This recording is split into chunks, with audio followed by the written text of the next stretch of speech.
In the heart of a fog-shrouded metropolis, where the Thames whispered secrets of empire and progress, London stood as a colossus of industry in the mid-20th century. Factories hummed like living beasts along the riverbanks, their chimneys piercing the gray sky, belching smoke that mingled with the damp air of endless rain. Workers streamed through cobbled streets at dawn, the clatter of boots echoing against brick walls stained black by coal dust. The East End pulsed with life dockyards, where ships unloaded treasures from distant colonies, textile mills weaving fabrics for the world, and engineering shops forging the machinery that powered Britain's dominance. The scent of oil and metal hung heavy, mixed with the sharp temps of river water and the faint aroma of bread from nearby bakeries. Families gathered in cramped terraced houses, sharing stories of the day's labor over flickering gas lamps, their routines woven into the fabric of a city that seemed unbreakable. Yet, in the shadow of this industrial might, subtle cracks were forming,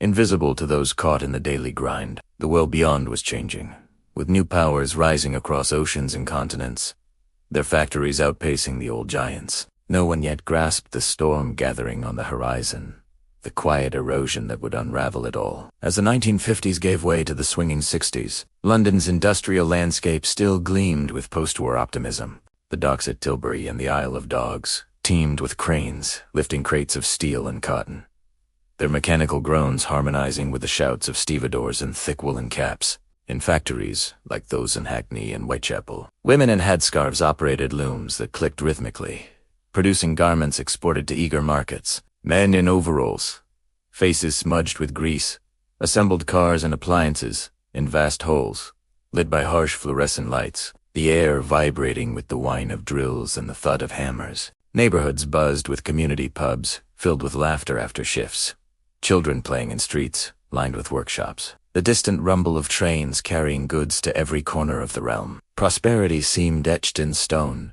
with wages buying modest comforts, a wireless radio crackling with news, a Sunday roast steaming on the table. But beneath the surface prosperity, early whispers of trouble stirred. Imported goods began appearing on shelves, cheaper and sleeker, from lands rebuilding faster than Britain. Unemployment figures ticked upward in quiet reports, dismissed as temporary setbacks. The city carried on, unaware that these faint signals heralded a deeper fracture, one that would soon expose the vulnerabilities of an empire in twilight. The daily rhythm of London's working class before the great unraveling was a symphony of endurance and camaraderie. In the pre-dawn chill, alarm clocks rattled in modest bedrooms, urging families from sleep. Fathers kissed sleepy children goodbye.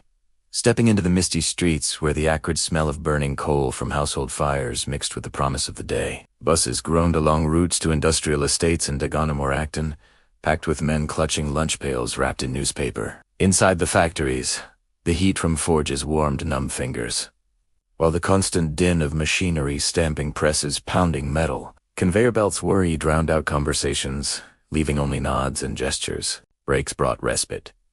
Steaming tea from thermoses, shared cigarettes in sheltered corners, tailies of weekend football matches. Cutting through the haze of exhaustion, evenings saw returns to homes alive with the sizzle of frying pans and the chatter of reunions, where mothers mended clothes under dim bulbs. This routine, passed down generations, fostered a sense of belonging, a pride in crafting the backbone of a nation. Yet, in boardrooms far removed, decisions loomed that would disrupt this harmony. Global winds shifted, carrying competition that chipped away at foundations. But the workers pressed on, blind to the gathering shadows. Subtle warnings began to surface in the late 1960s, like distant thunder over the Thames. Factory orders dwindled, managers pacing floors with furrowed brows, attributing slowdowns to fleeting market whims. In the docks, ships arrived less frequently, their holds filled with foreign-made steel that undercut local prices, leaving cranes idle and silent against the skyline.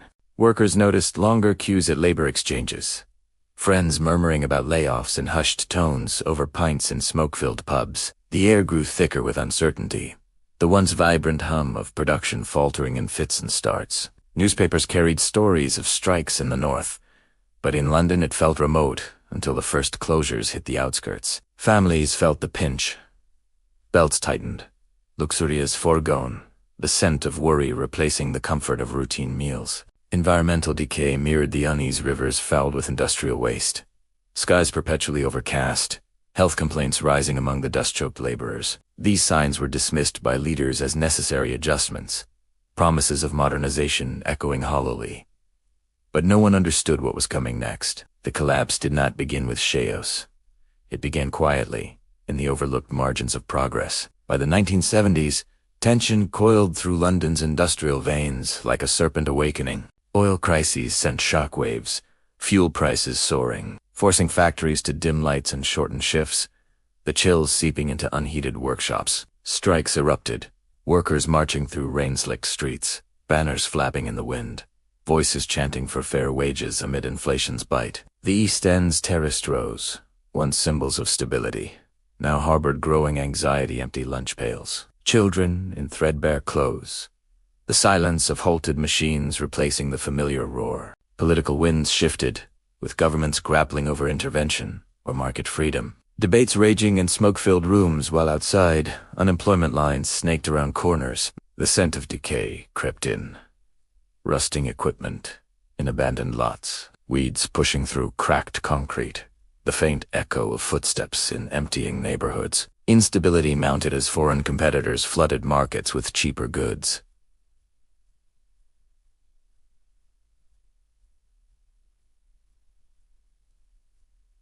British firms struggling under outdated methods and rising costs. Key alliances frayed, unions clashing with management.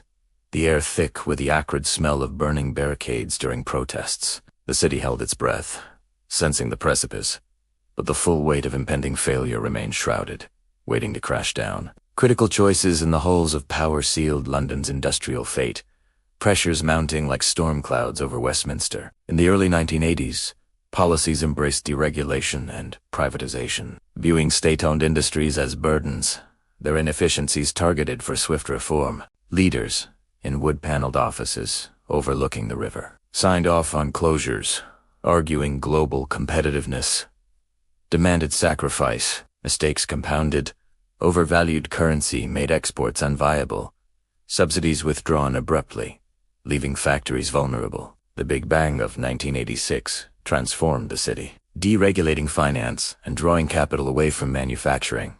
The lure of quick profits eclipsing long-term industrial investment. In boardrooms, executives opted for offshore production, chasing lower costs, ignoring the human toll. Pressures from international trade agreements intensified, imports surging while domestic output stuttered. The atmosphere grew heavy with foreboding whispers of impending shutdowns in canteens, families bracing for hardship. By the time the signs became clear, it was already too late. The system teetered on the brink. Decisions made in distant chambers unraveling the threads of London's industrial tapestry. The unraveling began not with a bang, but with the eerie quiet of gates clanging shut across the city. In 1984, as miners' strikes gripped the nation, London's factories followed suit, one by one succumbing to the wave. The docks at the Isle of Dogs fell silent first, cranes frozen like skeletal guardians over empty quays, the slosh of water against piers the only sound where once horns blared. Textile mills in Whitechapel wound down, looms grinding to a halt, threads dangling unfinished in the dim light. Engineering plants in Dagenham echoed with the final thud of hammers, workers filing out into the rain, toolboxes heavy with redundancy notices. The air turned stale, devoid of the oily warmth, replaced by the cold bite of abandonment. Communities watched in disbelief as bulldozers arrived, demolishing structures that had stood for generations. Dust clouds rising like funeral pyres. Fear spread through neighborhoods. The routine shattered mornings without the rush to shifts. Evenings marked by tense silences around sparse tables. The system failed incrementally, each closure a domino falling, exposing the fragility beneath the facade of progress. Human suffering etched deep scars into London's social fabric as the collapse deepened. Families splintered under the weight of unemployment. Fathers staring at blank walls in once bustling homes, the absence of work eroding dignity. Children played in derelict lots, overgrown with nettles, their laughter tinged with the hunger of skipped meals. The East End streets, formerly alive with camaraderie, now echoed with the shuffle of job seekers, queues forming at dole offices under relentless drizzle. Poverty's grip tightened. Evictions rose. Homes stripped bare of possessions. The chill of unheated rooms seeping into bones. Social breakdown manifested in rising crime. Shadows lengthening in alleyways, where desperation bred theft and violence. The air carried the sour scent of decay, rotting refuse in skipped bins. Unwashed clothes hanging limp. Health deteriorated. Stress manifesting in coughs and ailments, untreated due to strained services. Communities fractured. Neighbors turning inward. Trusts eroding like the crumbling factory walls. Amid the ruins, resilience flickered soup kitchens and church halls, makeshift support networks. But the toll was profound. Lives irrevocably altered by the industrial void. As the dust settled in the 1990s, London's transformation accelerated, the industrial heart giving way to a new order. Skyscrapers rose in the city, glass facades reflecting a financial renaissance, traders in sharp suits replacing factory workers. The Isle of Dogs morphed into Canary Wharf. Once island docks, now humming with electronic trades, the beep of computers supplanting machine roars. Yet, inequality widened. While bankers dined in gleaming towers, former industrial zones lingered in neglect. Terraced houses boarded up, streets haunted by memories. The shift to services brought low-wage jobs, call centers, and converted warehouses. The click of keyboards, a pale echo of past labors. Social fabrics mended unevenly, some adapting to new skills, others trapped in cycles of deprivation. The atmosphere evolved. Cleaner skies, but a lingering melancholy in the rain-washed pavements. Long-term, the collapse reshaped demographics, drawing in global talent to finance, while pushing out the working class, creating pockets of affluence. Amid persistent poverty, the echoes of London's industrial downfall rippled far beyond its borders, altering the trajectory of British society. Trade deficits ballooned as manufacturing output stagnated, reliance on imports becoming the norm, vulnerabilities exposed in global crises. Regional divides sharpened. The North bore heavier scars. Communities hollowed out, while London's service boom masked national imbalances. Productivity lagged in the new economy, wages stagnating for many. The promise of prosperity unevenly distributed. Social mobility faltered in industrialized areas, generations inheriting disadvantage, health disparities widening. Yet, innovation sprouted in unlikely places.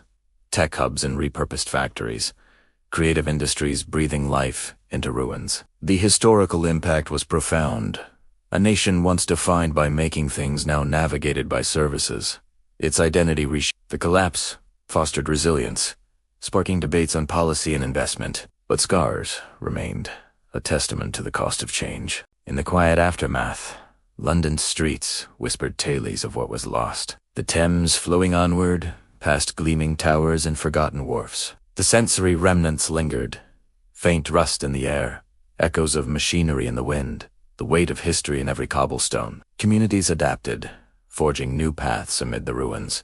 But the human cost echoed through generations, dreams deferred, lives appended. The long shadow of the collapse influenced global perceptions.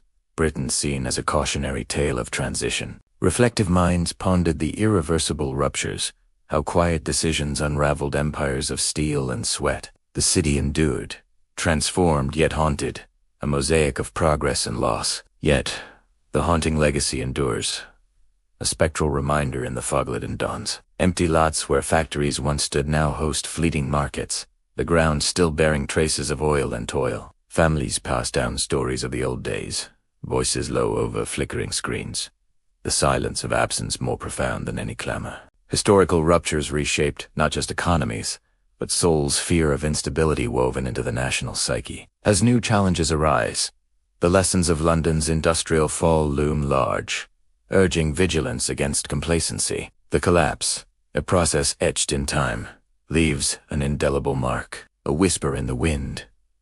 Change comes quietly, but its echoes thunder forever.